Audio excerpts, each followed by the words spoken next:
to someone, I'm not reversed by saying it was, but it makes you wonder. People have got to know, people have got Frederica says, people have got to know who they are, what their responsibilities are, and how much they can do. Because a security officer has no right at all to make an arrest. They can do the same as any one of us. They can do a citizen arrest, and that's all they got. So we need to make sure that people understand that that's all they can do, and also that the officers understand.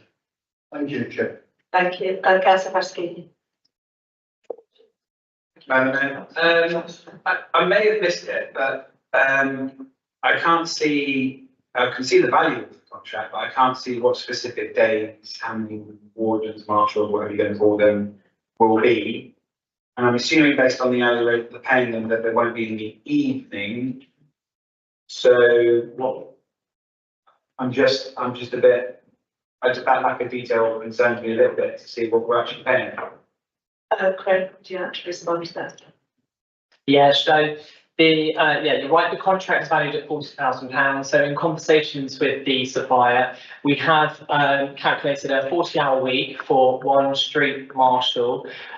We haven't specified exactly the hours or days because we want, initially it will be a Monday to Friday with a rotating Saturday and Sunday. But what we want them to do is to go out, gather intelligence, and then based on that information, work out actually how we are going to be deploying those 40 hours per week over that 7-day period. So it's one marshal, it's 40 hours a week to the contracted value of £40,000. So I would imagine that our hotspots for antisocial behaviour generally tend to be over on the weekend. And probably going into the early evenings.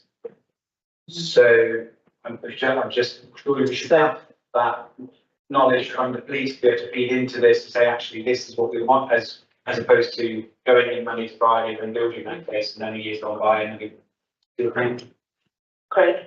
Thank you. So we have engaged with the police and asked them to provide us with intelligence in terms of the reports that are coming through to the police station. So the initial schedule was based actually on the analytics and the evidence intelligence that have been provided by the Somerset Police. So we have seen actually a number of antisocial behaviour issues actually occur from like Wednesdays, particularly Wednesdays, Thursdays, Fridays, which are actually included in that initial kind of schedule. But we want it to be flexible, and actually the more intelligence we gather would then obviously dictate the hours of operation, but the initial schedule is Monday to Friday, based on the evidence that we've had from Avon and Somerset Police. Councillor Ellis. Yeah, no, well, it's very clear that these are street marshals, so it's totally distinct from the town hall, but we will need to do comms around this, but the report is very clear, it's very distinct. Well, we have agencies that need for and agree that need for, so I'm kind of anxious that we move forward for it.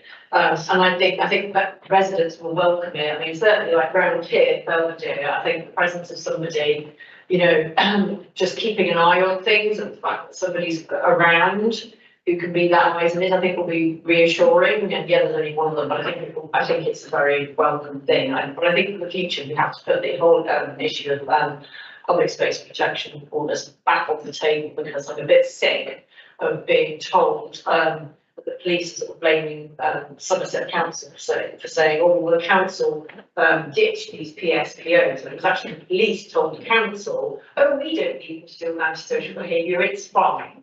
And yet they're not. They just aren't. So they're letting stuff happen, which is not acceptable. And if you at least you've got a PSPO in place like we used to have, they wouldn't have anywhere to sort of hide. They would actually have to uphold decent standards of behaviour in public spaces.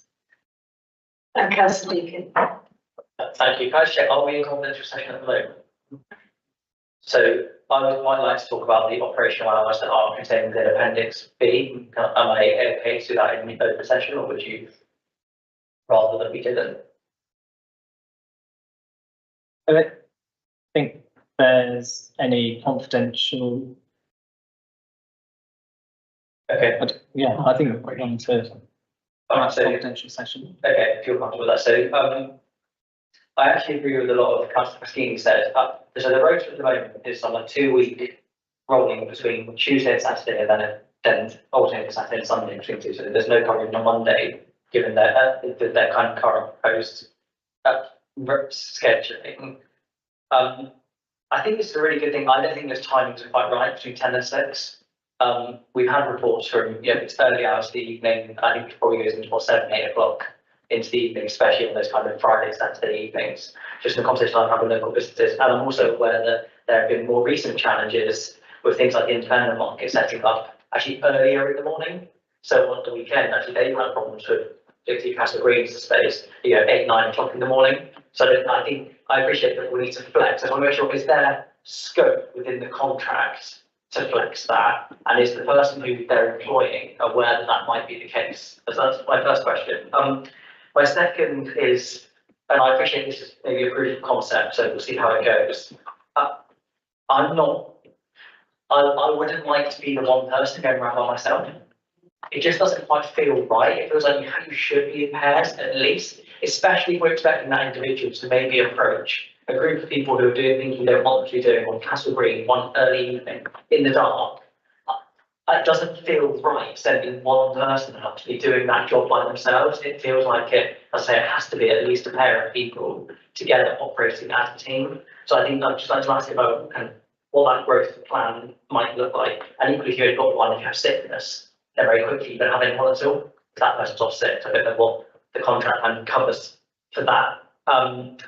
And the final, in terms of the role of them, I think, we need to be clear about the role. I see it as being, we all know that police numbers are really low at the moment. They should be high, I think we'd all agree. We'd like to have more police officers out and about. I think I see these individuals playing an important link role between local businesses, between the community and between the police. So I'd like to make sure that they are going to be fully connected, wired into the radio system, into the local police when they are out and about, so they can quickly flag anything, so that police response actually happens quickly into that area. So sorry, three questions there. Great. One on hours, one on the size of the team, and one on then link with the police. If that's okay. I think it's a really good idea. Make sure we get the details of everybody. Yeah, thank you. So with regards to hours, yes, they can be flexed. They are capped at 40 hours per week, but those 40 hours could be spread over that kind of 24-hour day period, with notice. As part of the interview process, one of the questions that we asked the candidates was about their flexibility, and with fair notice, they were happy to flex their hours depending on the needs of the business. Why a single person? So we asked this question of SWL, and they gave a really valid response with regards to the fact that if you were to have 2 people on the budget that we had, they would be working part-time. And what often happens within this sector is that they will often find a second job, which is quite often door work. With door work, they normally are quite tired in the morning, and so it increases their chances of phoning in sick. So having one person with a full-time job means that actually they should be able to manage that 40-hour week within that period. In terms of PPE, if that's the right kind of terminology in terms of lone working, so they have all the communications, so they'll have their mobile phone, they'll have their camera on them, their body camera, and of course they'll be linked into the radio control setup with the Somerset control room, so they won't ever feel like they're alone when they're quite well connected through those kind of channels.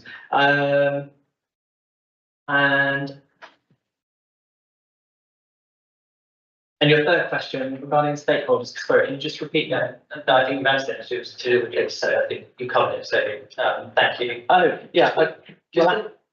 Sorry. I was just going to say that in terms of making sure that they are well connected with our community, I've been doing an exercise where I've been gathering key contacts for the local policing team, Taunton Association for the Homeless, and other kind of key stakeholders, so that we can arrange these meetings with these individuals to identify the right key contacts. So when the street marshal is encountering issues, they'll know where to signpost and get support from. Okay, thank you. Sorry, Chair, if I may very quickly. Councillor Toots. I'm happy for Tom to carry on the flow. Thank you. So just one final question. So has So, and I'm not sure if the individual was being employed or not. And I don't want to really cause huge problems contractually. But I always wonder if having 2 people on 20 hours to test the concept first, so we're still buying 40 hours of time, but put them in the times of the week where we think it's most better to see if it works, and actually if it works out there 2 people on 40 hours across a broader time frame. I don't know, maybe we just need to give it a go and see how it goes. I really like the concept, I just want to make sure it works in practice, and as I said, maybe we test and learn, but it's not, yeah, I'm not sure we've totally got the hours and then the structure right. Councillor Fernandez.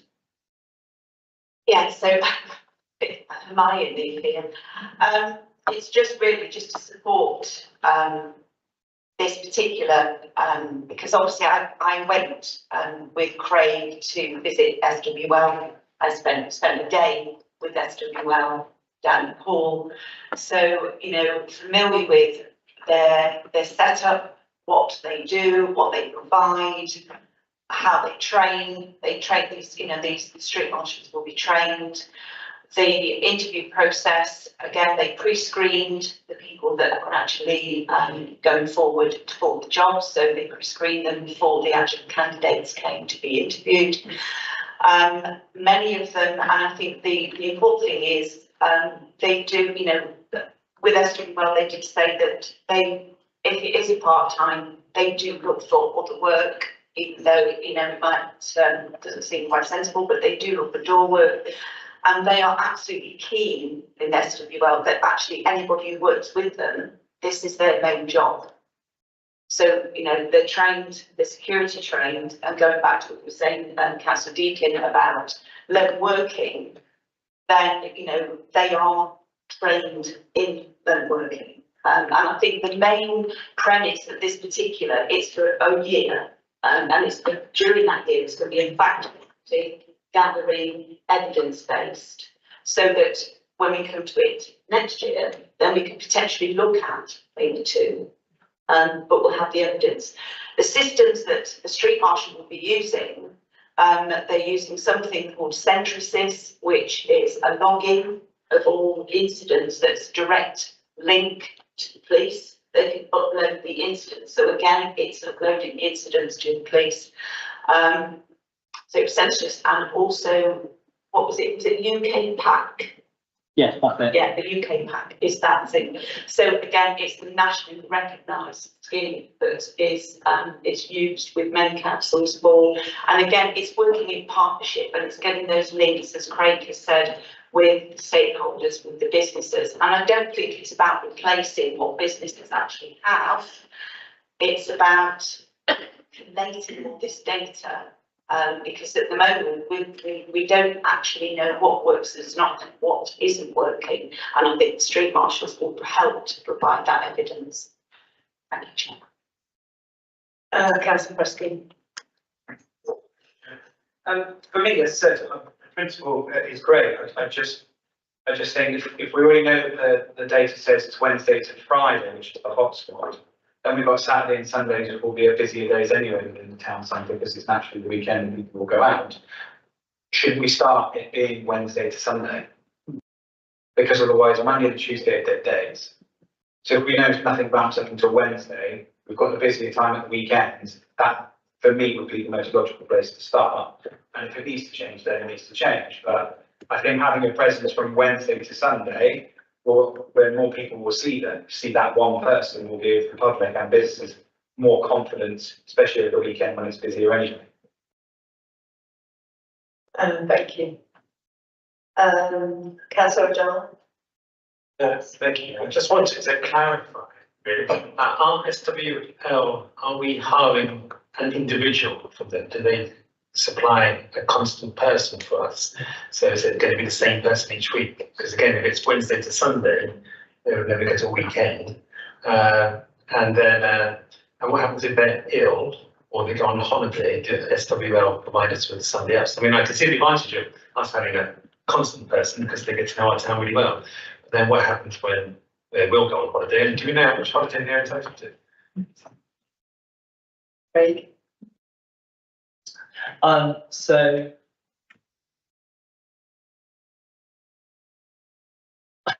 there are a number of questions there. So they do employ that one person for Taunton, so they won't have different marshals on different days.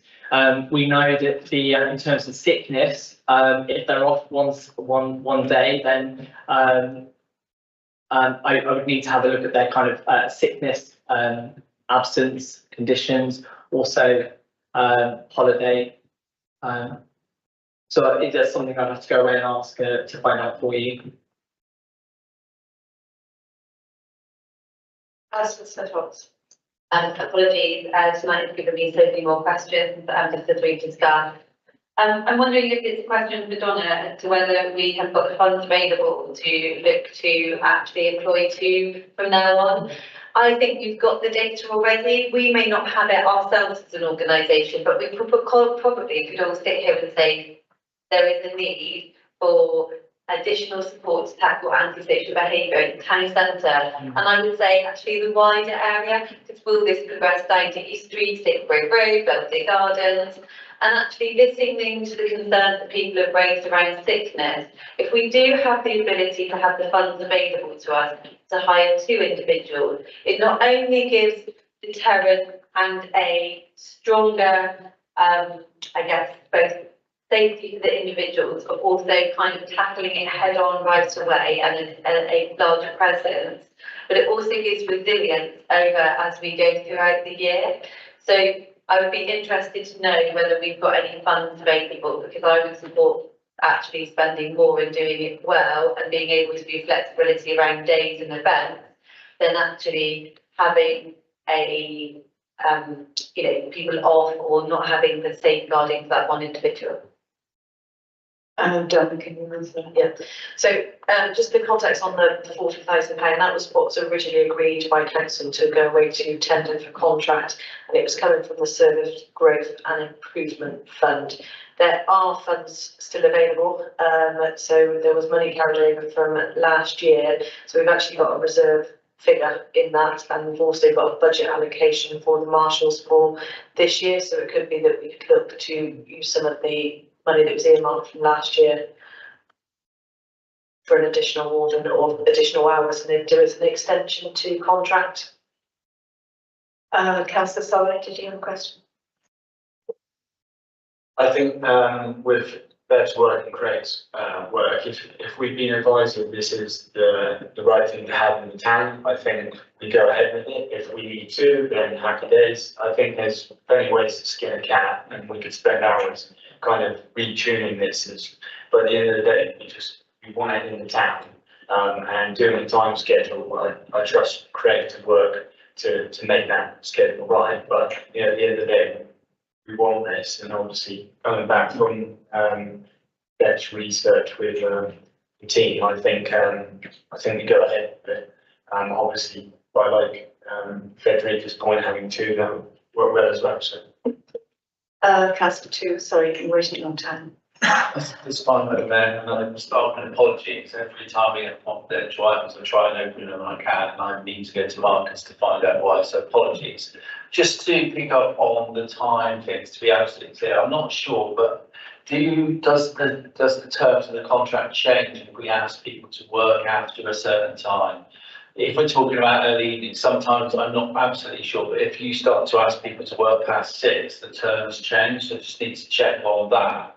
And apologies, does the paper contain an area of interest, so to speak? Do we know where the parameters for these people are? Do they go to the bottom of East Street, for example?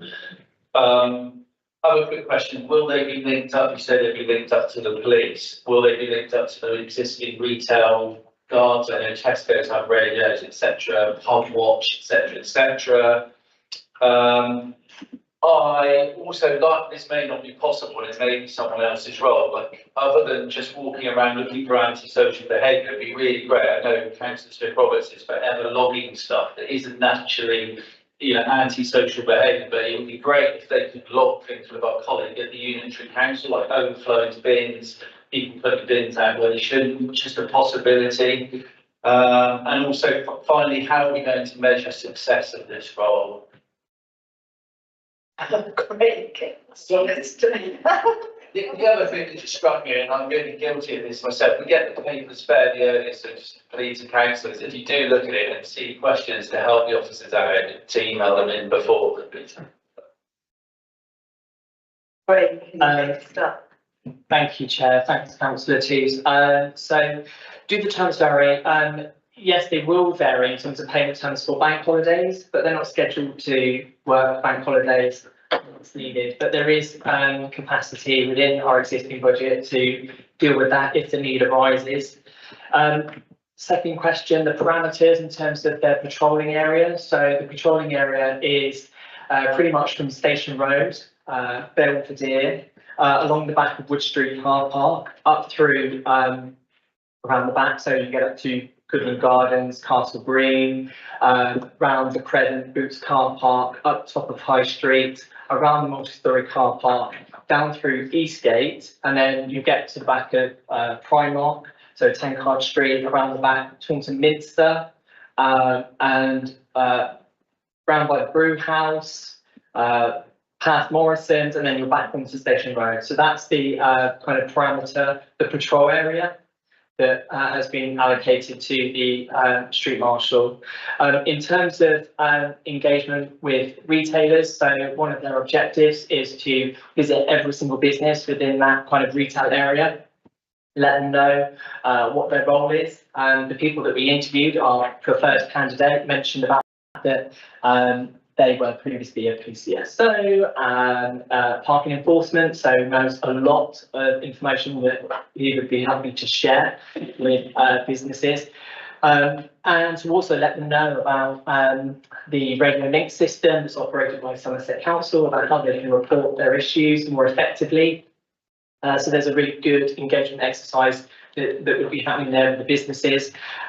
So yeah, I mentioned there about logging jobs, and of course we will be meeting with the SWL security firm on a monthly basis as part of our community in place committee, where we will be getting updates from the operations manager there in terms of what's going on and how we're measuring their success and impact in the town centre.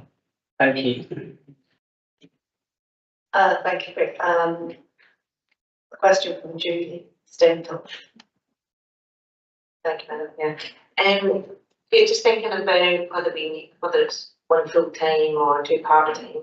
Would it be possible initially to look at one full time with a part timer, and that we actually have a part time person who goes on when you know there's key busy times, and the full time maybe working the quieter hours, but then you always have somebody for the morning starts. If the concern is that somebody's working part-time, they may go and do door work or whatever. If you've got one that's full-time, you know they're there all the time, but if you've got a part-timer, they can also cover for holidays, absence, things like that. It allows you to have two people where you've got potentially the more dangerous evenings or any times that are really busy or could be problematic. We can also then see if we need to have two full-time. So not putting one person at risk at any particular time, but still having the coverage in the mornings and things. If that may make more sense. And then managing cost a bit sensibly as well.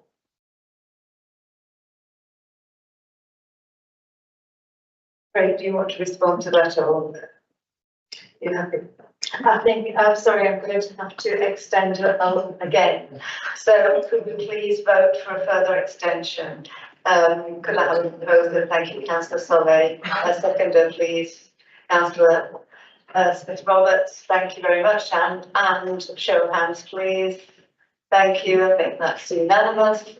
Right, I think we can go on. Was there a final question from Councillor Solly? Or do you more than that? Okay, sorry. Just one question. It's going to be the simplest one probably is going to hear correctly. But are they licensed? Are these licensed officers who will carry their license on them or not? Our security guard here doesn't carry his license. And by the law, the new registrations on security, they have to carry it. They have to have it vision also for their public. And last thing, is, are they going to be wearing a uniform supplied by us, or are they going to be their own uniform, the uniform of the company? Yeah, thank you, councillor Tully. So, yes, they are AIS trained and will be required to show their AIS certification. In terms of uniform, yes, we are looking for them not to kind of appear to be police, so they won't be dressed in black, but we are going to have them branded in the Taunton Town Council purple colour, the Taunton Town Council branded logos. So they will look less intimidating, hopefully more approachable to members of the public. Yeah, so they will be uniformed, but branded Taunton Town Council. Thanks. Councillor Fernandez. I was just reading through, obviously this is all in the appendices about recruitment. And it was to address the things about sick leave, holidays and things like that. Obviously I need to just double check this, but there was a little bit from SWL to say that they always deploy street teams on permanent page work contracts, with each employee having first undergone past in-house training regime. We've only ever used 0-hour staff to cover any sickness or holiday if absolutely necessary, and only ever used a subcontractor. This was a request. In most cases, full-time page or an SW staff from other locations will fulfil any gaps or additional requirements. So, I mean, we need to look at that a little bit, but that says to me that if they do provide cover, if the street marshal is off sick or if they are on holiday, that's just in the appendix. But obviously, we just need to just double check that. Thank you, Councillor Fernandez. Councillor Deacon. Thank you, Madam Mayor. Just a question on the uniform. Well, great, on the back, I appreciate it will have our logo. Will it have any other professional, that's a little bit cheesy, but kind of here to help or information or something like that? Because I think we've spoken a lot about antisocial behaviour. Actually, the role of the street marshals was also to be a friendly face to anyone who's listed in the town and also get an approach for just information where it's sort of that, just those kinds of things. Is that possible? So the uniforms have not formally been signed off. I've been sent like a final proof. So I think there is an opportunity to include any additional messaging. So we'll have the Taunton Town Council logo on the front, and similar to the uniforms of our existing staff members, our town wardens, we'll have street marshal on the back with the town council logo on the back as well. But we could add additional lettering if needed. I guess it may look quite busy, but if it's felt that it's appropriate, then something we can look at. And sorry, Madam Mayor. Okay. Just if I may, just to reflect the conversation, I'd like to propose an additional, so I'm happy to agree with content as is. I think we should get going and learn. I'd quite like to propose, if members agree, that maybe we ask the Community and Place Committee to review the contract after maybe 3 months of operation and decide whether additional resources are required to supplement the agreement. So whether we would like to access maybe additional funding to add another officer, another street marshal, and I think maybe 3 months or 6 months, but to delegate that to the relevant committee to just make that choice and that decision, so that if they decide, we can keep things moving through the right governance process as quickly as we can. Thank you. Did I see your Councillor Tooth? Although my ward does cover the t'other side of Station Road, it would be amiss of me not to sort of flag that East Reach does have challenges, and it seems strange that we're not going down that far, especially given recently reports from residents around the bus station, Tesco. If we have to base that on data going forward, we can do that, but it would be amiss of me as town councillor not to sort of at least request that East Reach is covered in some form. Great. Yeah, thank you. So when we were defining the boundary, it was a point of discussion to include the East Reach area, but we are aware that the reason for the street marshals was to bring a presence to the town centre, where a number of the antisocial behaviour issues were occurring that were affecting businesses directly, with shoplifting and that kind of stuff. But we were also aware that the police also have efforts working with that area of town, and what we didn't want to do was to put a marshal in an area that would consume all of their time in that area and take that presence away from the town centre. Councillor Smith-Roberts. 2 points, I guess with my unitary hat on and representing Taunton East, I would welcome going down East Reach because if we're doing the town centre, then I don't understand why the agreement goes to Clara Station Road. But if we're looking at a retail active area, then it should include both roads into the town centre. So for me, East Reach and Station Road, either in or out, which would include Belvedere Gardens. And then I would actually support Tom's point, and I would push for 3 months for it to be reviewed, because I think by the time the contract is signed, we probably would get to a review in November, and if we could time it correctly and we needed an extension, we would be at the height of the retail period leading into Christmas. Thank you. I think anyway, have we pretty much exhausted this? I hope. Anyway, could members now consider and agree to enter an agreement with the security firm and provide delegated powers to the clerk to sign the lease agreements? And I need a proposer, please. Thank you, Councillor Ellis. And a seconder, thank you, Councillor Lester. And could I have a show of hands, please? Thank you. I think that's been unanimously carried. Okay. Next, we'll move on to approval of engrossments. And I'm calling on Marcus Prowse to introduce the topic. Thank you, Madam Mayor. I won't spend too long on this one, but just to give a brief introduction. So the recommendation is to members to note and agree to provide delegated powers to the clerk to sign the required documents. The report is been attached to the agenda for your consideration.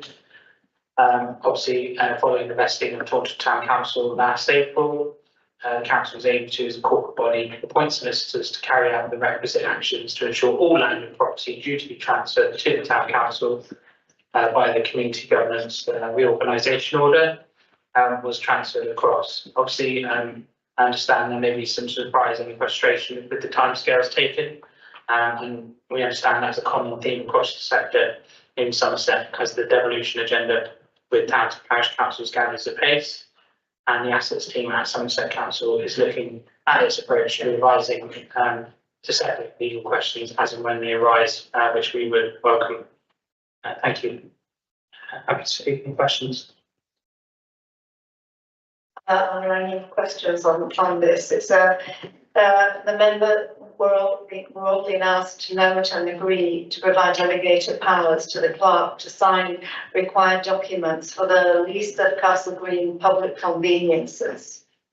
The lease of Priorswood Place public conveniences, the transfer of part of Victoria Park, the transfer of part of Stoke Road allotments, the transfer of part of Robarton allotments, the transfer of part of Priorswood Park, the transfer of part of Lingford Park, a transfer of part of Hawthorne Park, transfer of part of Goodlands Gardens and Cafe, transfer of part of Galmington Park, and transfer of part of Comitro Park, and transfer of part of Hamilton Gold. And I need, is there a question attached to that? Thank you. Sorry, Madam Mayor, somebody might be able to help me around the limited title guarantee rather than the full one. Also, I know that the Victoria Park area is now including the area under the underpass in an area what I call Lambrook. Is that a new development? Because I'm not sure of the Victoria Park action group, knowing that that piece of grassland on the other side of the underpass is Victoria Park. I don't think it'll be a problem, but we need to let them know if that's the case, if that's their area of responsibility now. And also I had a question around the Jubilee Garden and Priorswood. The community centre currently leases that off to the Unitary Council. So is that Jubilee Park remaining with the Unitary Council? It looks that way. The Lingford Park diagram doesn't cover the Jubilee Garden. Yeah, thank you, Madam. I'd like to take a question about the guarantee, especially if I can look up the matters. I'm not sure of the specific point on there. On the Jubilee Guide, yes, obviously, this is just all of the spaces that were put into the reorganisation order in 2022. So any further transfers will have to be negotiated as part of that ongoing conversation with Somerset that was referenced earlier. In terms of the Victoria Park, so this is the enclosed space on the other side, isn't it? And we only noticed on this the other day, and I think it's used by dog walkers. And I think there's some potential that we may wish to utilise it for part of the Urban Tree Challenge Fund. So there are conversations with that. I didn't think there was an issue with us being transferred, but like I say, there probably does need to be conversations with the Victoria Park Action Group, if that's something that we could look to take away. Thank you. Yeah, sorry, I don't know what the actual name of it is, to be honest. Mr. Roberts. Councillor Smith-Roberts. Yeah, I've never known that to be part of Victoria Park. I can probably see, if you look at the plans, maybe it originally was before the road got built through and the house in St Margaret's Court got built on part of the land. But it would be interesting, and I haven't read that piece in detail, so, but it would be, it's a problematic area at times to antisocial behaviour coming on the back of the other discussion, and does need some care and attention given to it, but it also, there are gates that open from those houses behind directly onto it. So again, there's a whole discussion piece to be had there. That wasn't what was in my mind when you automatically think of Victoria Park. So it's just something for us to be mindful of. Okay. Thank you, Councillor Smith. We're also happy to have a discussion about that. In terms of the gate access fee, we have taken on responsibility for issuing the invoicing and charging local residents for that. That was done by the previous council, just to confirm. Thank you. Okay, so do we agree to provide delegated powers to the clerk to sign the required documents? Could I have a proposer, please? Okay, Councillor Ellis, thank you. Seconder, please. Thank you, Councillor Furman. And could I have a show of hands? Yes, that's unanimous. Thank you very much. Okay. Action plan for Taunton Town Council post peer review, and I believe Donna is going to introduce it. Thank you. Yeah, thank you, Madam Mayor.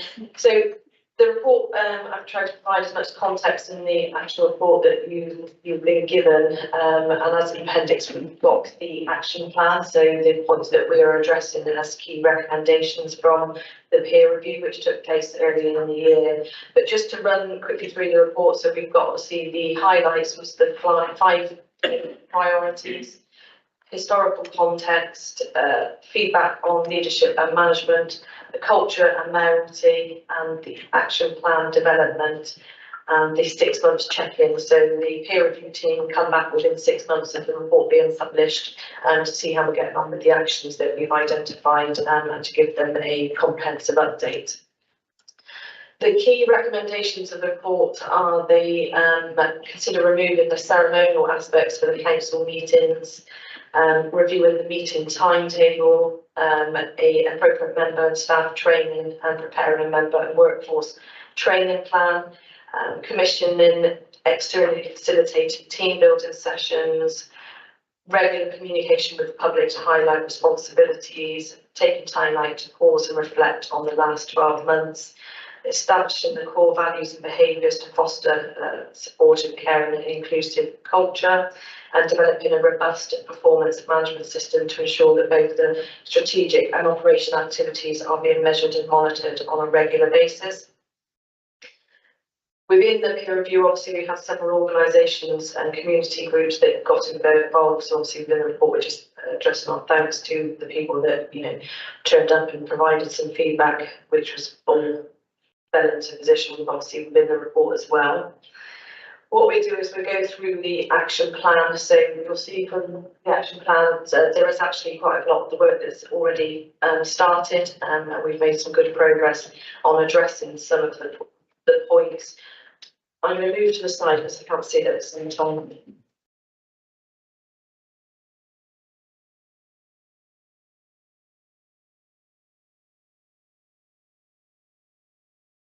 So if we run through each of the points, I think it's number 1 to 8, and some of the work that we've already done as well. Are you okay to speak from there, Marcus, because you're doing the update on the report, aren't you? You go there and I'll go here.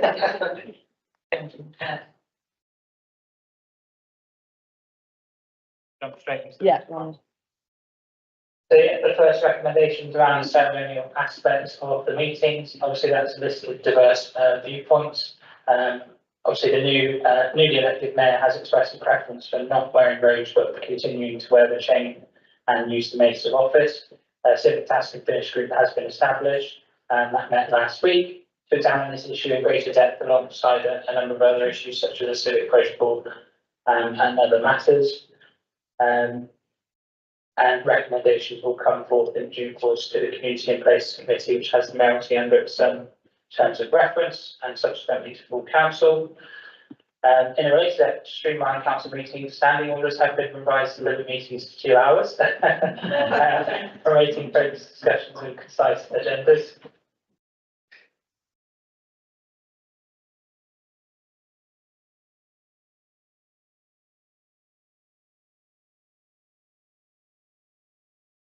And clearly then, obviously, we've got the committees as part of the review of the standing orders, doing more of the workload, and agendas will also be indicatively timed. And then obviously in the next recommendation, in a review of the meeting timetable, report formats and delegations. The feedback was well timed. Obviously, we reviewed the committees as part of the annual process and aligned them with the organisational restructure. So mapping to the service areas, and they've had their authority enhanced, their meeting frequency increased, and they've also been empowered with a £100,000 delegation. And the scheme of delegation has been refined for clearer managerial decision-making guidelines, fostering prompt and effective action. A review of democratic report sign-offs pre-publication, so internally, has been undertaken, with a checklist capturing implications for other parts of the organisation. And our newly appointed DSO is doing a great job in ensuring compliance with that. Each report has a background section and a purpose section to allow for a summary, and we are going to look at progressing the recommendation around equality impact assessments for all of our reports to make sure that's a meaningful exercise.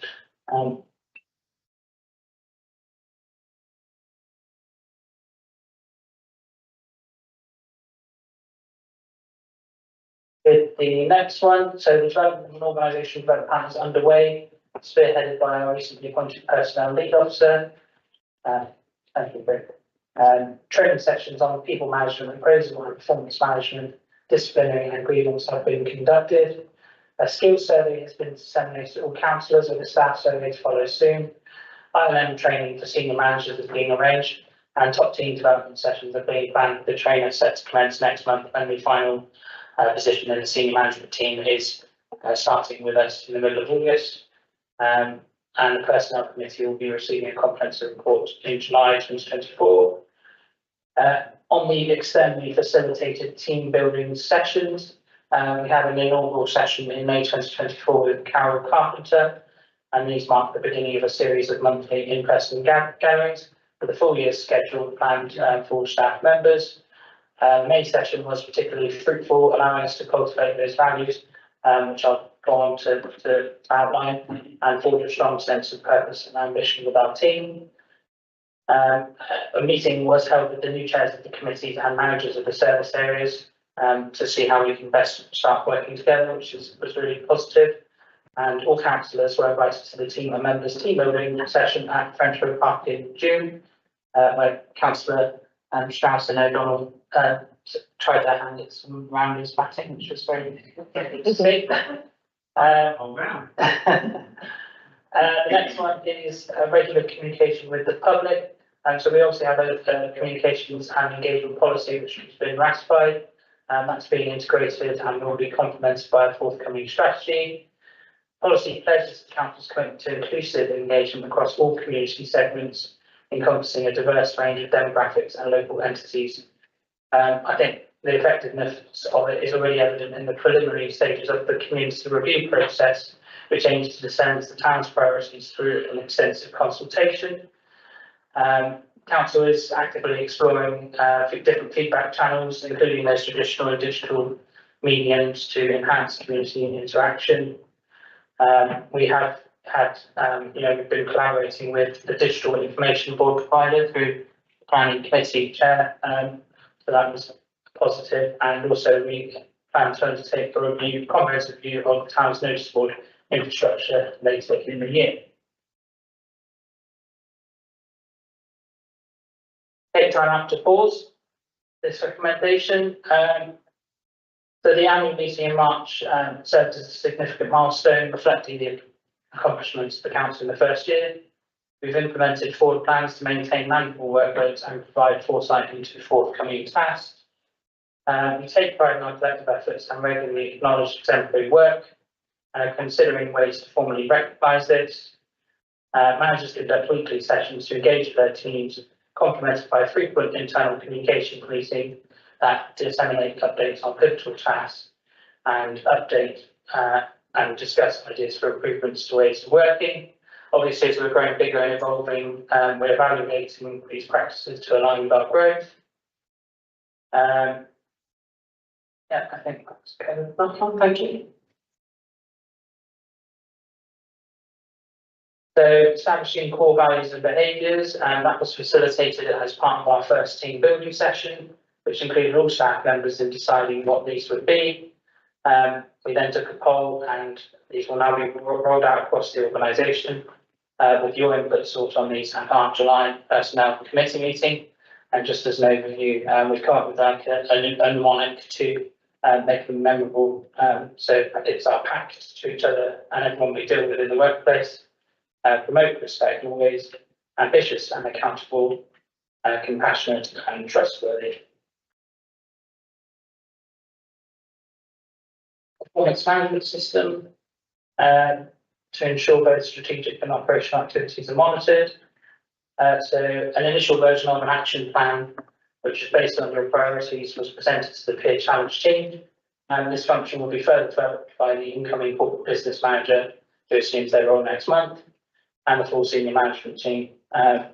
Performance reviews and objective setting are already being conducted within existing teams. And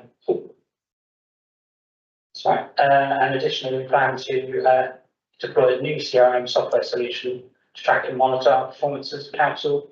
So things like response times, etc. And that will enable us to report back to you and to the public transparently with robust data sets. And then under the overarching corporate plan for the next 4 years, 5 subsidiary plans will be formulated: people plan, asset plan, financial plan, performance plan, and community and place plan. And each service area will be responsible for implementing those objectives flowing from each of their plans, with regular update reports provided to ensure the council is on track. So those are the response to the peer challenge key recommendations. And I'm happy to take any questions. Are there any questions about it? So in that case, is everyone happy? Oh, Councillor Fernandez, okay. Sorry. I think it's great that we've got all these key recommendations. I'm just wondering how we as councillors can, because I noticed one of the recommendations is ensuring that it's monitored and adjusted as necessary to achieve the desired outcomes. It's just, I'm thinking about the role that we play in that particular exercise. And it's just an observation, really. I think it was just building, actually making notes that I've got along.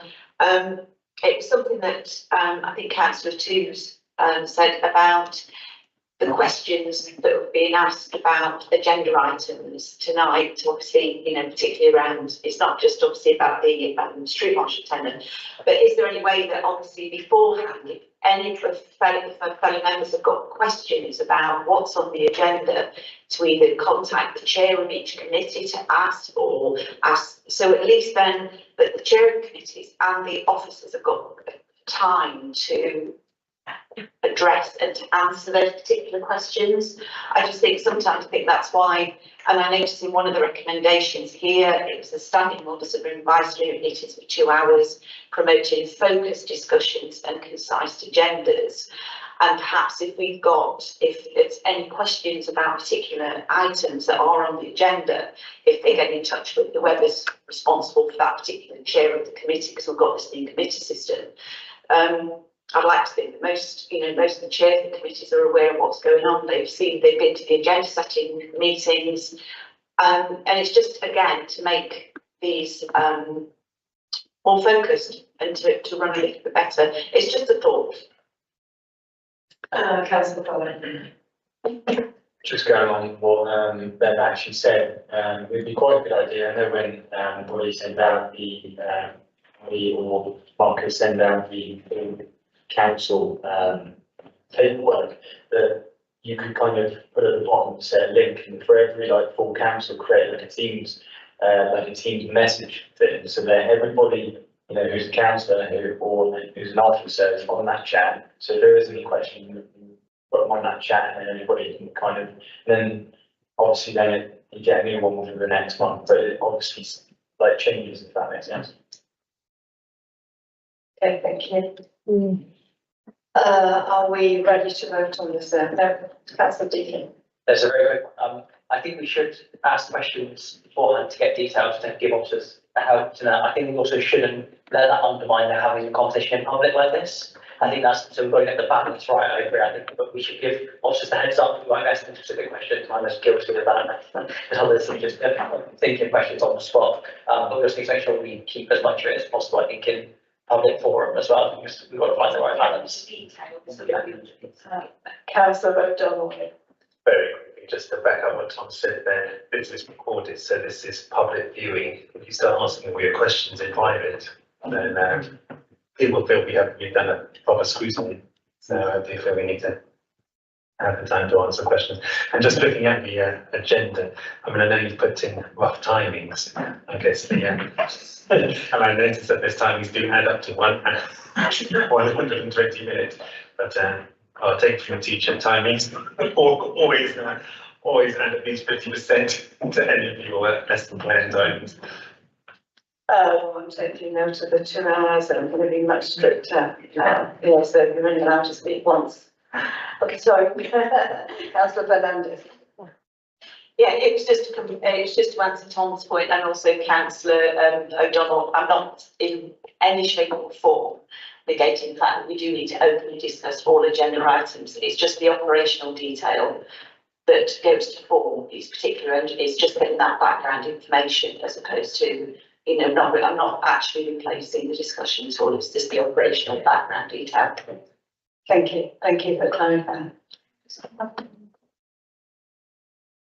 Sorry, I just wanted to come back on one of the points that was raised about being able to review and to obviously keep track of the action plans.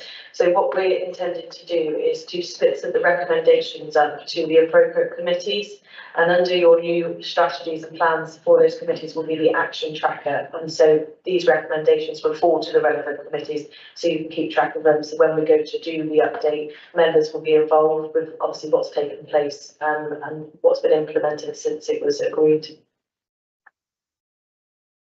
Thank you.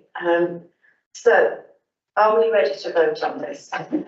Could I please have a proposer to endorse the action plan? Thank you, Councillor O'Donnell. And the second, thank you, Councillor Fernandez. Okay, right. Moving on to number 18. Sorry. Oh, could I have a vote, show of hands? Missing out that a bit. Yes, okay, thank you. Yes, that's everybody as well. Thank you. Oh, no. Yes. So could we vote to extend? We've only got one item left, to be pleased to know. But please, can I have a proposer to extend this meeting for another possible half an hour? Thank you, Councillor Smith-Roberts, and thank you, Councillor Ferroni. And could I have a show of hands from everybody, please? Thank you very much. Councillor Toosey, you're not showing your hands. Thank you very much. All right, and I also need another show of hands, another vote to go into confidential session to discuss the next item. So could I have another proposal, please, to go into confidential session? Thank you, Councillor Lester, and a seconder. Thank you, Councillor Fernandez, and another show of hands, please. Thank you. Right, final item. Hooray. Approval of CCTV service level